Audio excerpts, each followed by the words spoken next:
Sledujete televizní zprávy televize Matýskov.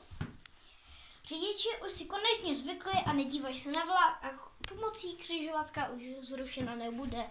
Aspoň vidíte, že řidiči dohromady už fakt zpomalují. Vidí 20, okamžitě 20, zastaví, dá přednost a odbočí a jede. Takhle to prostě má být a jsem rád, že už to takto je.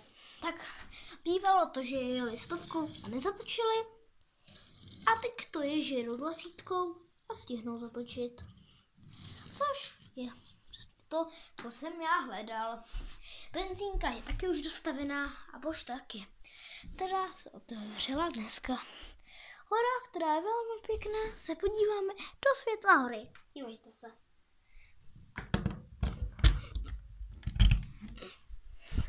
Svět hory a najednou se dá vidět pěkná věc. Dioda, která svítí a dělá z toho krásnou osvícenou horu. Vidíte, jak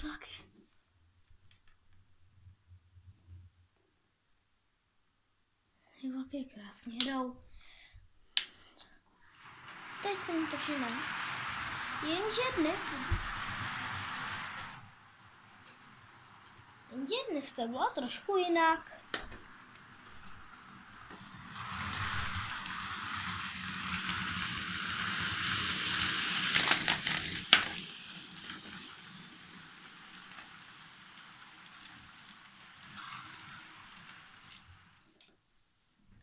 A takhle to dopadlo. Řidič kamionu zůstal s kabinou tady, ale jeho návěs se utrhl a prvního srazil osobní vlak a pak do něho narazil krátce nákladní vlak, který hned zastavil.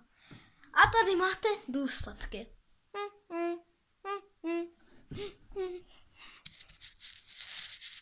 Vlaky tu stojí, ale provoz byl okamžitě přerušen, protože vlaky tudy má ten po jedné koleji. Vlaky, kteří jezdí do Zličína nebo jedou směrem na Prahu, musí jet mimořádně, a když projíždí Matýskovem po třetí koleji, protože to, co se stalo, mají přirozenou výjimku, tak jak mají. Ale to, co se stalo, je nemůže. Vlaky, které jedou z Prahy do Matýskova, však jezdit mohou, ale hned před Matýskovem musí odbočit na třetí kolej a pak jedu se na druhou a tam na čtvrtou a dojedou k nástupišti, kde pak můžou zastavit, aby lidi mohli vystavit. Ale to, co se dnes stalo, je však něco jiného. Tady máte záběry.